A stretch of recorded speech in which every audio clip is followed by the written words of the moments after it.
Last week, we went to the 90s in spirit with Quake 2, and this week, I was really craving a return trip, so I went to hell with the original Doom, which as of the making of this video is available to play on Game Pass. The version here is the 2019 re-release, which comes with a few bonus enhancements, and we're taking a look on Xbox Series S. This video was also suggested by commenter Danger3957. Thank you for making my decision on what to review this week a lot easier, and I hope you enjoyed your playthrough on a CRT monitor. That sounds like a blast. If you have a Game Pass game you'd like us to take a look at, leave a comment below, and if you end up enjoying the video, do consider subscribing. And with that, we're going to hell, and letting you know if the original Doom is still worth your time.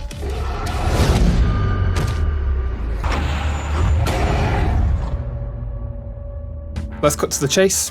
Doom is still fun. There's something innately satisfying about blasting demons with a shotgun, and you don't need fancy graphics and animations for that to be a good time. There are some minor issues, but let's get to those later. I want to start with the good stuff. The pace of the game was easily my favourite part. Doom still feels fast and fluid, and its restrictions actually aid the pace rather than slow it. As long as an enemy is within your view and that crosshair is red, you will be hitting them. This means that your aim doesn't have to be perfect, but you still get to feel cool. It also means that movement is encouraged because you don't have to aim super precisely. You'll start out picking enemies off one by one, but once you're in a groove, you're running around like a maniac blasting heads.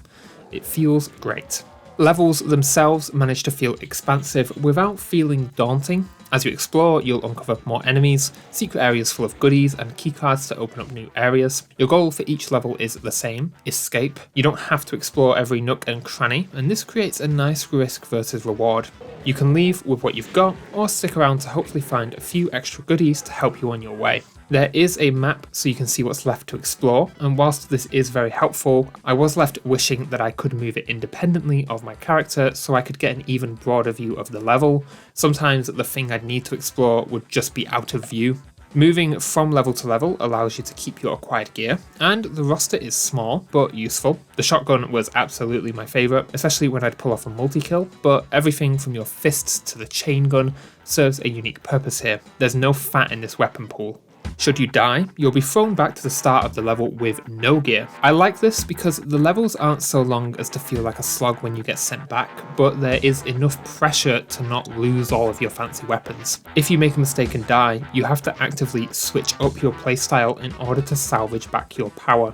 Enemy variety feels great. As with the weapons and gear, everything here serves a unique purpose, from the basic zombie men all the way to the barons of hell. The game throws a lot of enemies at you, but fights always manage to feel varied, with your rogues gallery having a range of movement and attacks. I do have a few gripes. My biggest one was these grainy enemies. I had a really hard time just seeing these guys against the pixelated backgrounds, and it's just never fun getting damaged from an enemy that you never even saw. Doom is also from the era of reading the instruction manual on the car ride home in order to understand the game. Thanks to the wonderful modern technology of digital downloads, I get to skip the car ride, but this also means that there is no standard tutorial. The game isn't hard to figure out, far from it, but it does just drop you in and expect you to go, and you have to figure things out on your own. Not the biggest issue in the world, but it is worth mentioning.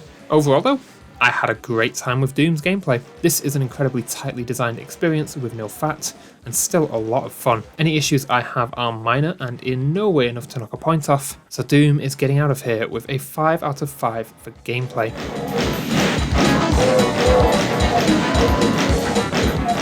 Doom is still looking pretty great in its old age, but the one issue that brings everything down is the repetitiveness of the art direction. This is totally a limitation of the time, but it is a factor of the game. As with gameplay, we're going to get onto this a little later because I want to talk about the good stuff first. I am going to sing this game's praises. Doom still looks good in all of its pixelated glory. Each level has a distinct identity, and whilst a few textures look a bit goofy, like the goblin head wall, the majority of the environments look great 30 years later. Certain areas even manage to have interesting verticality, which helps to break everything up and stop things feeling like room after room.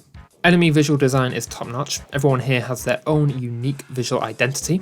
You can walk into a room with 100 enemies, and you'd know exactly how they're all going to attack you. Attacks themselves are nice and bright against the background, and outside of our grainy exception, you are always presented with all of the information you need as a player. The in-game UI does an excellent job of giving you all of the other information you need: how much ammo and health you have, what guns are you carrying, and your stock of keycards. There's even a portrait of your character, which serves as an excellent, if again goofy, way to give the UI some personality and give you a bit of a quicker reference as to how close to dying you are. After you've gotten the best of your foes and obliterated them, you'll be treated to some absolutely amazing death animations. Enemies explode into gore and melt into nothing. This is the one element of the art direction that never felt repetitive, it was just too awesome. Sound design is also very good. The shotgun sounds like an explosion in your ear, the chain gun rattles along as it cuts through enemies, and their still alive friends growl along as they rush to finish you off. Opening a door to be greeted with the growls of a dozen demons actually feels pretty daunting, but the second you let a shot fly, you're back to feeling powerful just from the sound of it. The OST only works to support this. If you don't feel great blasting demons to that classic riff, then you should consult your doctor. Not every track is a winner though. For every banger that has stood the test of time, there are one or two blander tracks, but nothing in this department is outright bad. Sometimes it just gets a little bit lost in the chaos. I want to talk about that repetitiveness now. This is enough to knock a point off because whilst it is a limitation of the time, it is going to affect your experience. Textures repeat a lot, and whilst on a large scale, this is fine because each level has some sort of visual distinction from one another. It suffers on a smaller scale. Room to room, the game feels very samey, and whilst this is mitigated by the levels being pretty short, it did bring back the overall look and feel of the game for me. Like I say, it's a weird issue because it affects small portions of the game rather than the broader picture. This extends to some of the sound design. Some of this repetitiveness is good. You always want enemies to make the same noise when they spawn in, so you can make a plan and then act on it. But on the other hand, you don't want the OST to be the same riff for your entire playtime. It makes for an undynamic experience. I hit the point a few times where the games look and feel blurred together. A weird sort of autopilot where the game was still fun to play, but not all that interesting to look at and listen to, despite the parts aging well and sounding good. With all this in mind, Doom is getting a 4 out of 5 for art direction. It's an odd example of a game being less than the sum of its parts. Doom is very much not about its story, but there is some narrative context. You are Doom Guy, and all you know is you must kill. I will give the game some credit. You do get some plot through text boxes with each episode, and the end of the first episode really caught me off guard in a good way. I loved it. At the end of the day though, there's not a lot of narrative elements present. The game doesn't really need it, because it's absolutely gameplay above narrative, and the limited bits here aren't bad, but there's just not enough of them to justify any score higher than an average 3 out of 5.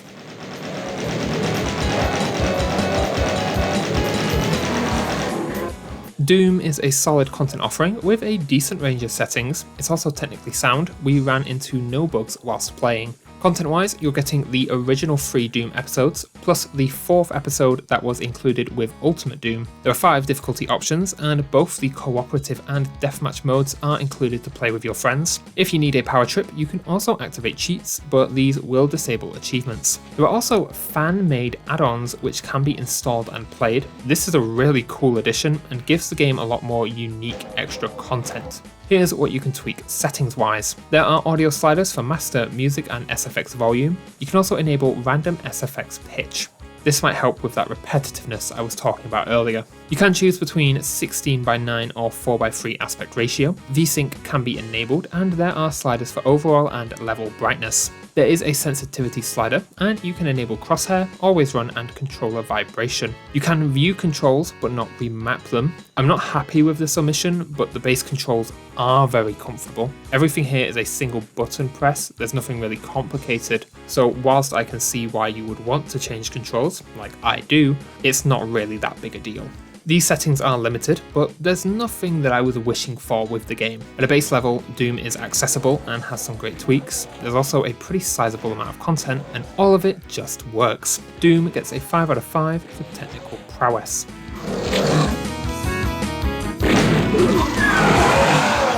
It will take you around 5 hours to get through Doom, at least for your first time. Believe me, those par times will taunt you, but that's great for replayability. The game absolutely justifies its length, and the potential for speedrunning is infinite. If you put the time in to learn this game, you'll be rewarded by being able to breeze through it and feel like even more of a badass. This also factors into how the game handles death. Usually, getting sent all the way back to the start of a level would be really annoying and feel like a waste of time. But with Doom, instead of having to replay all of the enemy encounters again in the same order, you can just beeline to the thing you need and recoup your progress a lot faster. Simply put, my time never felt wasted because, oh, I remember where the chain gun is, I'm just gonna go there first. If death with consequences isn't your jam, you can just circumvent this with save states and quick saves. The ability to make your own checkpoints always wins on a commitment scale.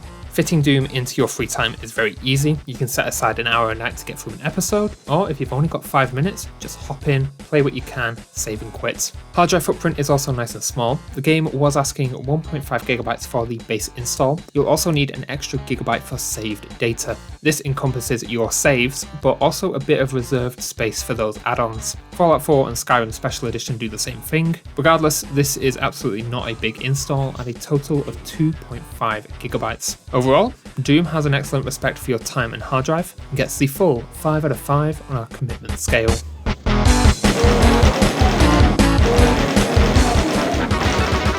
Doom is absolutely still worth your time. I had an absolute blast tearing through demons, and cannot wait to get stuck into the rest of the series. The extra add-ons also inject some great new life into the game if you've been looking to jump back in. So, if Doom is the source of your childhood nostalgia, or you've been hankering to feel like a badass for an afternoon, hop in. Those demons aren't going to rip and tear themselves.